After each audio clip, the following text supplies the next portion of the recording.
entitled New Rockford. New Rockford has been identified as the location of Patient X, Ground Zero. A Marine returned on leave from the Marines and went to New Rockford. And from there, he infected the population. New Rockford is mentioned several times as we go on through. So it's where the first actual case of influenza in North Dakota was started from. Okay, the situation became even more real on the 8th. As the Times record tells of the first deaths of Barnes County boys at 2 different training camps. Ed McLean of Rogers and Manuel Dahl of Valley City. The Valley City and the City Board of Health announced its decision to indefinitely close all public places to control the epidemic. I think we have the notice here. This met with some local ridicule as it was seen as overreaction. But their action was confirmed the next day when the state of North Dakota Board of Health demanded the immediate closures of all schools, churches, and theaters statewide, prohibiting any public meetings in meeting halls or otherwise. And this is for at least 2 weeks or until the influenza moved on. Remember now, this is October 8th. These closures were occurring around the country. You remember after September 11th this year, there was the longest sports stoppage in history. And they said it was the longest one since 1918, since World War I. World War I had nothing to do with the sports stoppage this year. It was the flu that stopped sports. So, Jamestown and Fargo each reported 2,000 cases on the 10th. It was raging in these cities. The 11th brings those to wear flu masks. In the commentary, that though it may have looked sort of funny at the brakeman on train number 3 wearing mask, he was a wise man, believing in taking preventative measures, as an ounce of prevention is worth a pound of cure. The Times record then published the directions for making face masks. From gauze, 36 inches wide, cut 43 inches on the selvage. Divide into 4 strips, 9 inches wide. Fold the strips into halves, then into thirds, making the mask 6 thicknesses of gauze. Turn in the raw edges and stitch all 4 sides to hold firm. The mask now measures 7 by 8 inches. Put 3 pleats on the 7-inch end, the lower pleat deeper than the third to allow room for the chin. Attach a tape 12 inches long to each of the 4 corners and place a black thread in the center to designate the front. And this is an authentic flu mask. Shirley Stringer made this up for me. So you can see it's made of, well, cheesecloth, and not too stylish, but it was demanded to be worn in public. In fact, I think it's in Japan where you still see people that are sick wearing these, and it's probably more of a courtesy than anything. It's, ooh, they're sick, keep away from them. But these things, it didn't really help much except for in psychology. Keeping virus out would probably be more comparable to keeping dust out with chicken wire. It's an impossibility. But hey, it's quite a fashion statement. So, anyway, also on October 11th, we should show some of the pictures, I suppose. Public please notice parents will be held responsible for keeping children at home. This was one of the criticisms at the time is, the children, when they're in school, they can be kept track of. Why set them free, out of school when they can run the city streets? No, they didn't allow for it. So, now we have the pictures here. Very good. Here's a very famous one with the police officers here, showing them wearing their masks. There's bank tellers. Up here, here's, that's at a sports, where is it at? Winnipeg, Manitoba. Over there are street workers wearing the masks. So this was something that was done all across the country. Okay, on October 11th, the Fingal Herald reports 13 cases of influenza in Nome, while the Wimbledon News announces there are 12 cases in that village and the surrounding country. Wimbledon also publishes the helpful advice from the AC training camps in Fargo to avoid needless crowding. Influenza is a crowd disease. Smother your coughs and sneezes. Others do not want the germs you would throw away. Your nose, not your mouth, was made to breathe through. Get the habit. Remember the 3 C's. Clean mouth, clean skin, clean clothes. Try to keep cool when you walk and warm when you ride and sleep. Open windows. Always at home at night and at the office when practical. Food will win the war if you give it a chance. Help by choosing and chewing your food well. Your fate may be in your own hands. Wash your hands before eating. Don't let the waste products of digestion accumulate. Drink a glass or 2 of water before or on getting up. Don't use a napkin, towel, spoon, fork, glass, or cup which has been used by another person and not washed. Avoid Avoid tight clothes, tight shoes, tight gloves. Seek to make nature your ally, not your prisoner. And when the air is pure, breathe all that you can and breathe deeply. By the 12th, the Times record reports, this influenza epidemic has put a stop to all social activities, and as a consequence, people are not only not doing things in a social way, but they're remaining at home as much as possible. This creates a dearth of local news. But then just think of all the good war news that we're giving you each day. That alone is worth the price of the paper, and you get the rest thrown in. By the way, we took in 6 new daily subscriptions Thursday, which shows the old rag is being read and appreciated. So, there's a lot of activity, though, at this time they don't mention. It's at this train depot. People are leaving from town, and they're going to either coast because they're being called away to help ailing relatives. And at this time, also, due to school closures, teachers are coming home. So it's something where there's a lot of people coming and going. They just aren't doing very much. Dr. Edgar Prey reports that the epidemic is just about stationary in Valley City. Jamestown, in fact, called for Valley City to send nurses, as their doctors and nurses were all sick and in need of help. There are lots of mentions of sickness at this time throughout the country at Rogers, Lucca, Daisy, Nome, Laverne, and Findlay. The Fingal Herald reports that there are 2 cases in Fingal, but several out in the country. October 18th, the news of the state closures of public places finally are reported in the Fingal Herald and Litchfield Bulletin. Up to this time, they've been having churches and local gatherings. Wimbledon announces the first local death.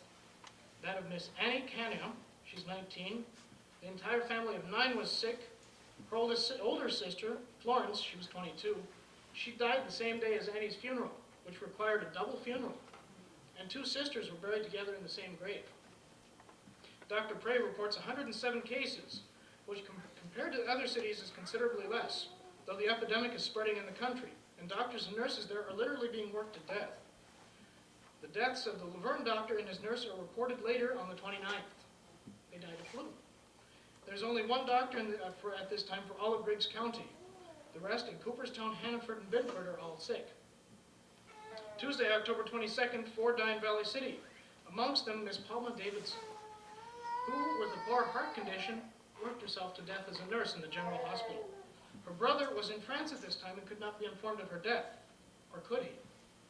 He was in the battlefield hospital at this time, dreaming of a hearse pulling up to the front door of his home. And he began to grieve immediately. When news of his sister's death arrived, he stated he already knew. We have Palma's diploma over here on the wall you'll have to check out before you go. The normal school at this time did not escape the flu. At this time of school closures, it was operating under the federal guidelines of quarantine for boarding schools. Students were sleeping on cots in the 2 chapels and on the practice school floor. At this time, they also received Dr. Allen as new president of the university. When the quarantine lifted, eventually, 5 or 6 weeks later, after forced isolation, 200 students broke into the Rudolph Hotel Cafe for a midnight meal. October 25th, 83 years ago tonight, the Fingal Herald shed light on an inquiry to the Northern Pacific Railroad about why Maddock was not getting enough railroad cars. The answer from the Jamestown superintendent was, since there were 25 engineers, 18 trainmen, 10 operators, 4 dispatchers sick, it was not possible to provide all the train service necessary.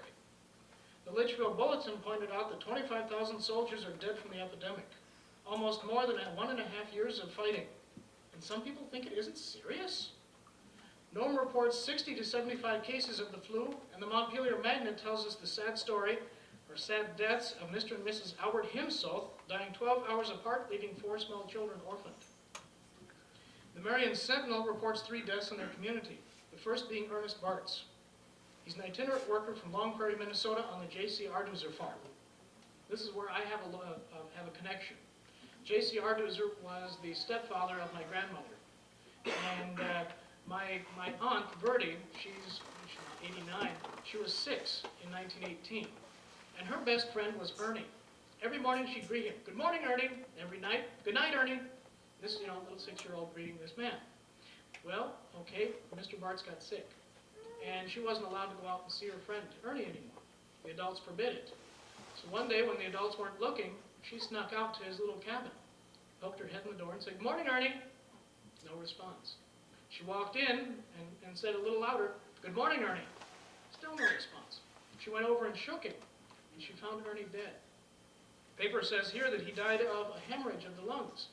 And this would be true because my Aunt Bertie remembers that there was blood on the wallpaper. He coughed so hard it was spattered across the room. And she also remembers that all of the contents of the shed were taken out and burned to stop spread of the plague, or of the influenza.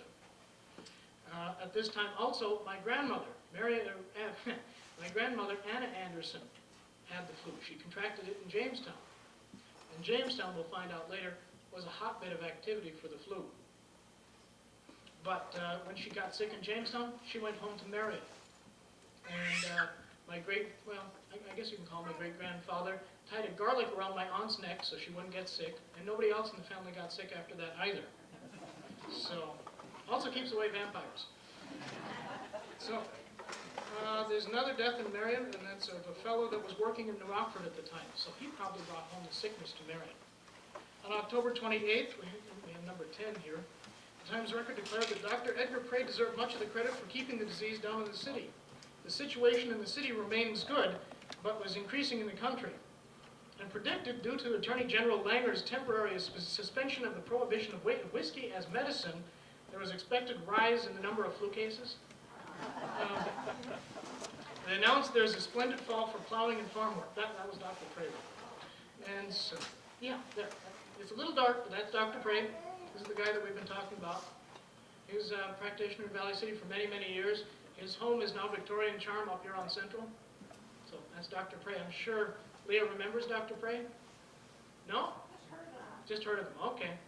So, anyway, the Valley City Times Record announced that there is a splendid fall for plowing and farm work, but the influenza and shortage of farm labor cuts down on the percentage of plowing materially. This flu epidemic makes a great difference in business. Very few people are coming to town these days, farmers generally remaining at home and guarding against catching the disease as much as possible. Reports from the east are to the effect that the disease has about run its course, and the next few days will see a marked improvement for the better. It started in the east and swept westward, and maybe it will die out the same way, passing like a gigantic wave over the country. By November 7th, the flu situation was so much improved in the city, though still spreading in the country, that the quarantine was lifted on the 12th. I think we have this in here. It's in time for the victory celebrations for the end of the war on November 11th. This also allowed the Grand Theater to reopen on the 20th with the notice that it would be thoroughly fumigated between showings. Yeah, we have here. This is, I think there's a date on here, is October, 29th. So, anyway, the Fingal Herald reported that since the ban went off, the flu masks in Fargo have become a thing of the past and are now seldom seen. Without explanation, this is the last Fingal Herald until December 20th. One or two of the Times Record editorials at this time talks about the lifting of the ban, saying that there has been little undue excitement regarding the flu situation in the city, since there have been a few new cases reported. Most of these new critical cases are from out in the country. A few have died, but most are improving. We've had some fatal cases in the city, to be sure, and it would be strange if we did not, considering the nature of the disease and the population we have. But we've had nothing like the mortality in other cities and in the country. Cheer up. It might be worse, but on the other hand, it's getting a lot better. On here, we have, even at this time, they're aware it's a strange thing that Valley City seems to be spared the mortality of the other cities. Why? Okay, it was brought to my attention that in December of 1917, Dr. C.E. Spicer, wait a minute, we're fast going. That's okay, this is probably my fault. This is something that appeared, is it on top or no? Maybe these are a couple of, oh, okay, keep going. There you go. It's me, I'm not giving all the cues, but that's all right. Never mind, skip them. This is Dr. C.E. Spicer. At last, the one and only. So, anyway, he was presented an unusual case. The patient, her name was Mary Mulgren, was delirious and very sick on her way home from being a missionary in Canton, China. Dr. Spicer concluded she had the influenza and must have contracted it in China. When Mrs. Mulgren left, she and her party were on their way. I wonder if she left something here. I wonder if she brought this Canton flu from China, the source, and it gave the first wave of the flu to Valley City. Remember? It was very innocuous, very quiet, ordinary flu. But at the same time, it inoculated the population against the second wave, which we're going through now. So perhaps Dr. Spicer solved it when he said that Miss Mulgren brought the flu with her. And so Valley City was saved. In late November, the Times-Record requested patience from its customers who were not getting their papers on time as 3 carrier boys were down with the flu. Perhaps this is the reason Mr. Craswell decided to play a trick on his wife. Already down with a mild case of flu, he decided to get a little extra attention from his wife. He took his thermometer, used his hot water bottle to heat it up, and he called his wife saying that she better check the thermometer because he felt a relapse coming on. Seeing the 102 temperature, Mrs. Craswell panicked and ran to get the doctor, who then came and revealed the prankster. After that, Mr. Craswell probably didn't get much sympathy from his wife. And on top of that, he had a $2 doctor's house call to pay for. In the end, the joke was on him. December 2nd, Valley City reprinted You've Got the Flu. The author is anonymous. It says, it's a funny little poem, when your back is broken, your eyes are blurred, and your bones knock and your tongue is spurred, and your hair gets dry and you're doggone sure you're going to die, but you're scared you won't and afraid you will, just drag to bed and have your chill and pray the Lord to see you through, for you've got the flu. Boy, you've got the flu. When your toes curl up and your belt goes flat and you're twice as mean as a Thomas cat, and life's a long dismal curse, and your food tastes like a hard-boiled hearse, when your attic aches and your head's abuzz, and nothing is as it ever was, here's my sad regrets to you. You've got the flu. Boy, you've got the flu. What's it like, this Spanish flu? Ask me, brother, for I've been through. It's by misery out of despair. It pulls your teeth and curls your hair. It thins your blood and breaks your bones and fills your craw with moans and groans. And sometimes maybe you'll get well. Some call it flu, boy, but I call it hell. To this, the TR adds, it'll be a grand, glorious feeling when the flu takes a final hike from the country. On December 3rd, Miss Paula Barstead dies. She's 14. She had the influenza 6 weeks ago and recovered. She and a friend were at the public library when on her way home she collapsed. A few hours later, she was dead of encephalitis, brought on by her influenza experience. December 6th, Dr. Stixrud of Litchfield reports 27 cases of pneumonia. 3 days later, Dr. Prey announces the second wave has hit Valley City. I think this is... second wave is with us. So, although today we recognize this as the third wave, the second Times-Record flu editorial states that the flu situation in this city and the country at this time is not the most encouraging, to say the least. And the Grim Reaper is taking his toll quite regularly here and elsewhere. The theory is advanced that the flu epidemic will run all winter and perhaps longer. No one knows. And that there are bound to be cases of it for months to come and occasionally a death before it runs its course. We do not feel it right to criticize too hard the action of any official who is doing his best to relieve the situation. When the town was closed up before, the Board of Health was roundly roasted by some who thought the action was nonsense. And now they are roasted for not shutting things up tight as a clam. It is a case of damned if you do and damned if you don't. We are somewhat in the same situation. Get it coming and going, but it's all in the newspaper game. The country is full of disease and the city the same way. We do know that we are in a critical condition from every which angle you look at it. On the 10th, the Times-Record declares, one of the finest cures for the flu is to grab your snow shovel, get out next to nature, and clean off your sidewalks in front of your property. Try it, and save a $2 professional call to your physician. We're not trying to put the doctors out of business, but rather trying to get the sidewalks cleaned off. On the 12th, several nurses were added to the staff of the General Hospital in Valley City, where lately there have been but 2 nurses for 40 or 50 patients. Dr. Prey also believes the second wave is on the wane. The Litchfield Bulletin concurred, stating the same on the 13th, only to recant this again on the 20th, stating there's another outbreak and whole families are down with it. They got their second wave later because they closed things down later, remember? December 20th sees a return of the Fingal Herald. It's been missing since November 22nd, but it's in a very different format with larger paper, different layout, and no local news. What happened?